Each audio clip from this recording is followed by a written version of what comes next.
Hi, I'm Jack Biondolillo. I'd like to welcome you to 12bagger.tv. We're new, and each time that you bring us up on our website, we intend to help you become a better bowler. And we're going to do that by giving you knowledge. Okay, folks, first things that I want you to know about. We're going to learn about these lanes. First of all, a lane from the foul line to the head pin is 60 feet long. The lane itself is 42 inches wide. It has 39 boards. Each board is a fraction wider than an inch. On the very end, after this ball has traveled 60 feet, we've got 10 pins sitting on a pin deck. That pin deck is 36 more inches, 3 more feet. So actually from the foul line to the pit where the ball goes all the way to the back is 63 feet. Now these pins, it's very important that you know about these pins also. The pins, for knowledge's sake, are 15 inches tall. They're 5 inches around at the belly. And the pin weighs about 3 pounds and 6 ounces apiece. Each pin sits from the center of one pin to the center of the next pin next to it, 12 inches apart. Today it doesn't mean anything today, but sometime later on it's going to mean a lot to you. As you keep bringing us up on the website, we're going to be talking about angles.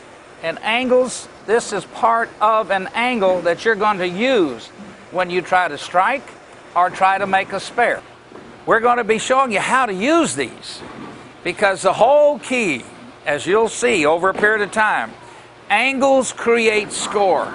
You can't think score. I was a professional bowler for a long time, and you have to do like Tiger Woods does, execute. You execute angles, and we're going to teach you how to execute angles properly. And when you learn that, you're going to become a better bowler, but keep one big practice, that word. Keep that in mind. Every time you bring us up on the website, we want to try to add things to your knowledge, things that go on in the game. Could be senior citizen events, it could be kids, could be national tournaments, things of different points of interest. But our main concern, the whole creation of 12bagger.tv, is for you to become a better bowler. And here I am with our bowling ball guru, Mr. Kevin Nixon. Kevin, it's all yours. Thank you, Jack. Today I'd like to talk about the different types of bowling balls and the different types of bowling ball surfaces that you'll normally be bowling on. Normally we have 4 different types of bowling balls. One will be a high performance, which will be for your more oilier lane conditions. The second, mid-level, a little bit less for more of your house shot that your league bowls will bowl on. And then your entry-level bowling ball, which is a bowling ball that people normally buy when they first decide to buy the higher level bowling ball, other than your bowling ball that's plastic, which the house normally provides for you when you're bowling out for your recreational purposes. These 3 levels of bowling balls would probably be right here, right in this area right here.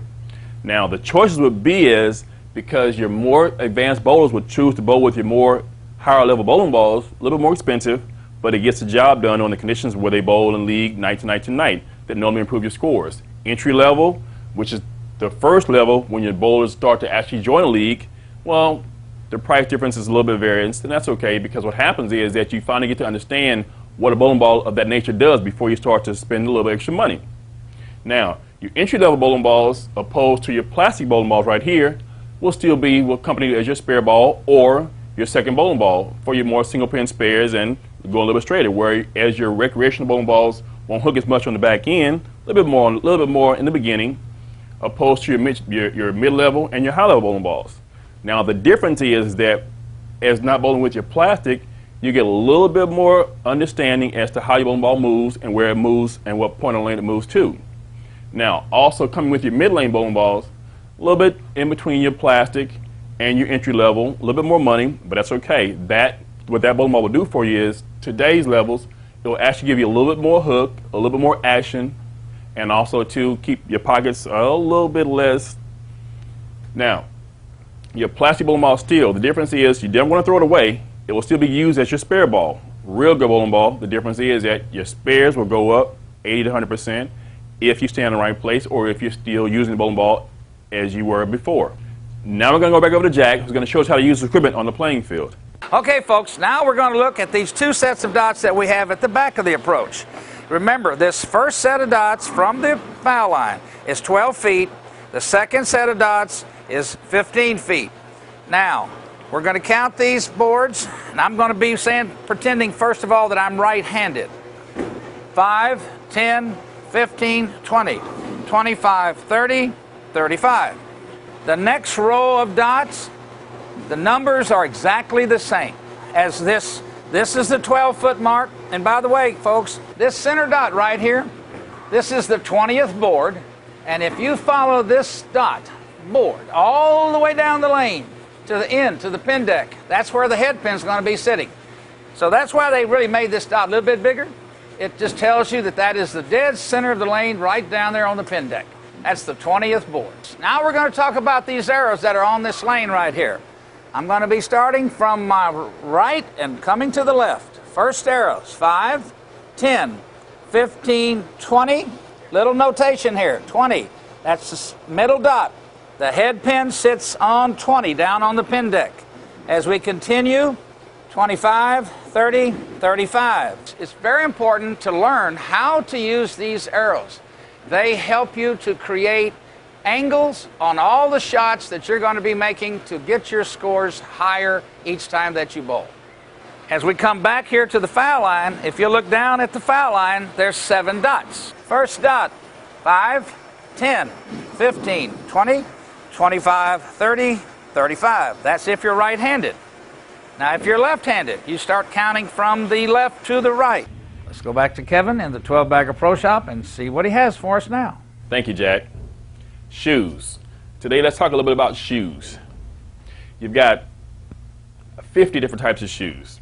You only have 3 variety of shoes, and those variety of shoes are what we're going to talk about today. You've got, first of all, you've got your high-performance shoe. Okay, this is a shoe that's going to allow you to be able to stand, slide, not slide, and have a whole lot more balance when you're on the approach in any house, in any condition, in any state. The second is going to be your mid-level shoe, which is going to be the same shoe you have here. The only difference is you won't be able to actually change heels and soles upon the conditions of the approach. Sometimes it might be a little bit slicker, sometimes just a little bit drier. And that difference will help you not slide, sometimes slide a little bit more than you want to or a little bit less than you want to. Now, the last but not least is going to be your basic entry-level shoe. And your entry-level shoe is just a shoe that most of your recreational bowlers buy when they first start bowling. A very economical shoe, and it's going to get you to the point where you don't have to rent a house shoe every time you come bowl. And the difference of that is that whenever you rent a house shoe, you never get the same feel, same foot, or same shoe. Every shoe has a different feel. So the good thing about that is that the most times or the more times you can actually get comfortable with your shoe, the better you're going to be at what you're doing, which is trying to get to the line, to the approach the same way, the same time, all the time. While we're talking about shoes today, please feel free to come by and visit us at our Pro Shop section on this website where you can view all styles and sizes of shoes and other bowling equipment. We talked about bowling pin a little bit earlier on. Can I have a bowling pin, please? Let me give you a little information about this pin, going from way back to presently. Right now, if you'll notice on this pin here, it says USBC approved. That's United States Bowling Congress. So this is a legal pin. As we said, this bowling pin is 15 inches tall. It's 5 inches around at the belly. And one of the important things that's changed in the game today versus what it was years ago back when I was a young man, that's ways back, the center of gravity of the pin was down in here. Women and children came into this game of bowling and really made this game blossom. But remember, ladies, you have the beauty and not the brawn. So you had to use a lighter bowling ball. So the bowling industry wanted to help you a little bit. They took the center of gravity and they moved it up a little bit. And it helped everybody. And if you knock all of these down in a 10-frame game, you will have an official 12-bagger, which is a perfect 300 game. That's right, Jack. And while you're with us here at 12bagger.com, come by and visit our Pro Shop. And check out all the other information available at 12bagger.tv. Yes, 12bagger.tv will strike again soon with Jack Biondolillo. See you next time.